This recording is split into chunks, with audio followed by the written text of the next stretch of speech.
Today we're going to speak a few words about job descriptions. This is a topic that's very often overlooked, very much needed, and it can really make your job a lot easier and easier to handle. With that, let's get started.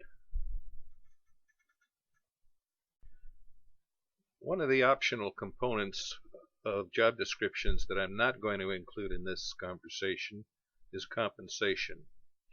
Why? Well, because number one, compensation is frequently variable by location, and the subject of compensation can become quite complex in its own right, but mostly because it's individually negotiable. Naturally, we'll have to touch on it, but not in any great complexity. Let me start by giving you a little bit of background. Over my career, I've consulted at businesses small to very large. Most of the time, they've been mid-size in the digesting phase. By the digesting phase, I mean they're really kind of trying to work into something where they've made some changes and maybe can't quite get over it. Usually, I was there because I was being asked to justify some sort of a management decision. The alleged problem that they usually involved were employees, maybe because of they were complaining of poor ability or poor performance, but the decision to do something about it, they wanted some backup and justification. When you really got into things, what was usually the problem was one of poor communication. But almost never was there a job description in written form available, and that was usually the basis for the poor communication. Well, when we're talking about a job description, who really benefits from having one? In the first instance, you, the employer, really get the benefit the most. When we're talking about job descriptions, who really benefits from having one? In the first instance, you, the employer, really benefit the most. Why? Well, because the expectations between you and the employee are set. And at that time, the discussion occurs.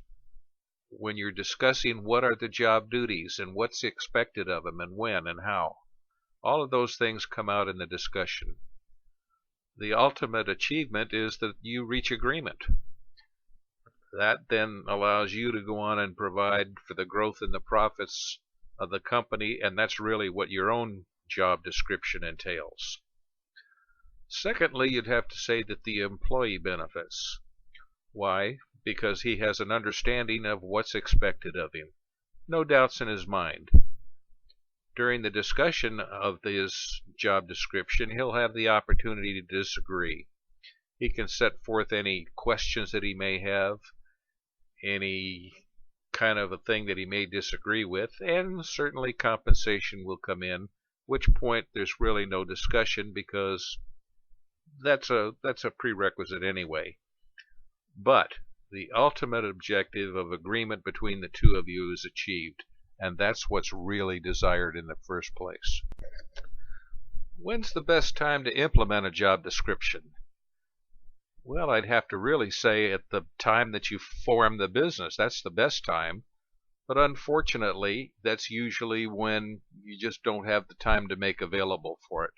And besides that, it seems pretty unimportant at the time.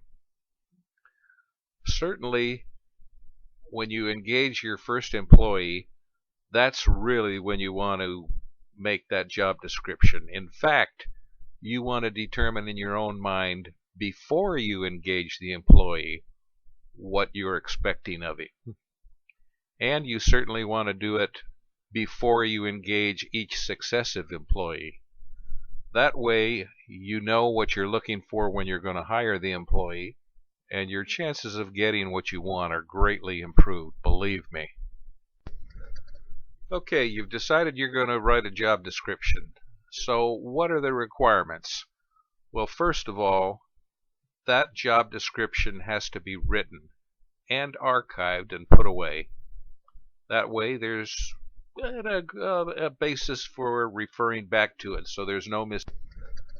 Okay, you've decided you're going to write a job description. So what are the requirements? Well, first of all, that job description has to be written and archived and put away. That way there's a basis for referring back to it, so there's no misunderstanding. You have to arrive at a mutual agreement between you and the employee. If you don't have the agreement, you're really not going to be satisfied, and neither is the employee. You need to give a copy to the job holder so that he can refer to it, and if there's any further discussion, he's got something to refer back to. What did we really say in this thing? And it should be mutually reviewed as required. If any misunderstandings come up, you have something to go back to and review and resolve any disagreements. Okay, what is contained in the job description? Well, obviously, the first thing that's got to be contained is what's the job title? What are you really writing the description about? Next, really important, is the reporting relationships. What do I mean by that? I mean, who is the holder of that job going to report directly to? And that's really important, because if he doesn't know who he's reporting to, you're going to be off to a bad start to begin with. Next, obviously, are going to be contained the responsibilities that are within that function. And then there are the duties. Now let's talk about the distinction between the responsibilities and the duties, because they're really not one and the same thing. When we're talking about responsibilities, we mean, what does that job holder have to see gets done?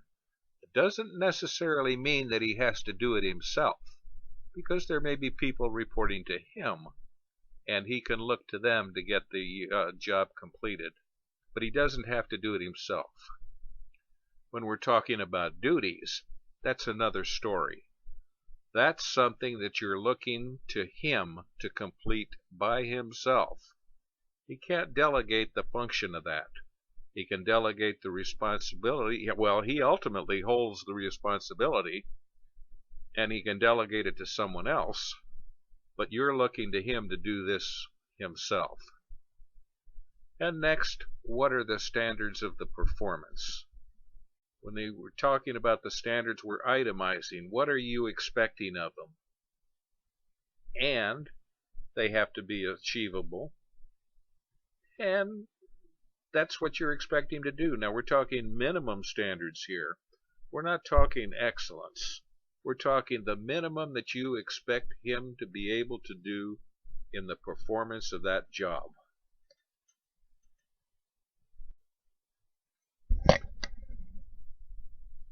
Okay, what are the optional items that you may include in that? Again, I'm going to come back to compensation.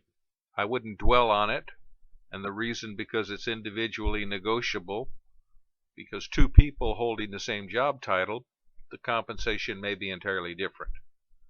One of the reasons for that, of course, geography influences that. Doing the same job in different parts of the country, your wage basis could be completely different. And then often compensation is covered under separate policy, because there could be bonuses involved to make up the complete compensation package. So I'll say that compensation is an optional item in which you'll at least have to mention probably. Okay, let's start talking about these things one at a time. What's in the job description? Well, the title. When we say the title, it should be functionally descriptive. You should have an idea of what the job is just by its title. And it should have an appropriate description, like customer service representative or customer service supervisor. You know, something that really says what is the job title. Okay, next we said the reporting relationships had to be in there. What do we mean? We're talking about who is the employee's direct supervisor. Who does he look to receive his day-to-day instructions and supervision? And who receives his performance appraisals as required? And also, are there any subordinates? If it's any kind of a supervision job, who does he have to give day-to-day instructions to? And who does he have to perform job appraisals for when required?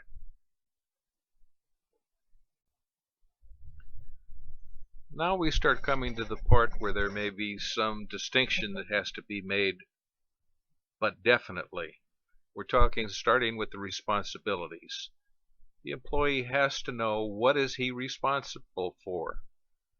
That's the objectives that he needn't do himself, that he can delegate to his subordinates, that if he has any, but he is the one that's guaranteeing the performance, and you're looking for him to see that it's done. Again, he doesn't have to do it himself, but he's got to make sure that it gets done. Okay, again we said there were duties involved. Now these are the tasks which he must do personally and can't be delegated to his subordinates if he has any, and only he can be held responsible for the results. Okay, if he's a supervisor, he's got subordinates. If he's not a supervisor, well, obviously the responsibilities and the duties are the same. But the duties for a supervisor are probably those things which maybe you're guaranteeing the accuracy of the job that's being done, or you're looking at the quality and you're looking at the appraisals. They're usually oversight kind of things in a supervisor's position, as opposed to do the billing if it's a clerk position or something on that order. So there's a real difference between the duties and the responsibilities. Okay, now we talk about the standards of performance. This is where really the rubber hits the road. This is where you're going to probably start to get any kind of discussion between you and the employee. Any kind of questions that he may have are going to come up, usually here. Now when we're talking about the standards of performance, remember we're talking about the minimum results that you expect to be done. Okay, these things have to be achievable. In other words, it can't be an impossible task. And it has to be quantifiable. You have to be able to put a number to it and measure how many of this and how many of that. And again, measurable is the operable word. It's got to be able to be demonstrated in fact. Okay, let's take a little scenario. Okay, obviously if we're talking about a supervisor, maybe one of his jobs might be to open the place of business in the morning. And your standard of performance is going to be every day, I want you to be present and on time to open the business. Well, the first thing that's going to come up is, well, what if I'm sick and I can't make it? Now there's one of the points of discussion that you're going to have to provide for in that job description. You're going to say, well, I expect you to call me and let me know so that we can get someone else to open up for you.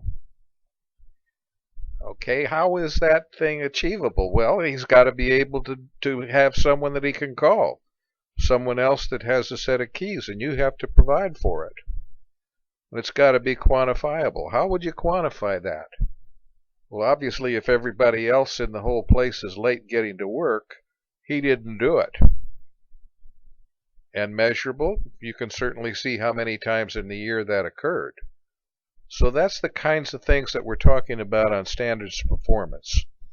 Usually your quantifiable and measurable involve some form of IT. If you're talking about billing, obviously, you can go to that. Let's say maybe he's responsible for credit and collections. And one of your standards is that you want 95% less than 30 days past due. That's measurable and that's quantifiable because you can go to your accounts receivable and your things and look at that. And it's measurable. I mean, you have a report. You can tell right there. All of those reports tell them. And those discussions will come up, and you can provide for all of the questions that he may have within that standard performance. That's what's really going to guarantee the success for you. Okay, throughout this whole discussion, there's a few things that you always need to remember. The first thing, of course, is that as an owner, the buck stops with you. You're the one who's responsible for the whole enchilada, lock, stock, and barrel. You can delegate it. That's why you're hiring an employee. But you hold the ultimate responsibility. You can expect performance, but remember to encourage communication, especially when it gets down to the achievability of those points and the tools that are needed to achieve it. And that's an ongoing thing. That's really not something that you can forget. And remember, if you detect a problem, revise that job description as you need it. That's what's going to make a happy camper for you and a happy camper of your employee. Thank you, Dick, for your informative information.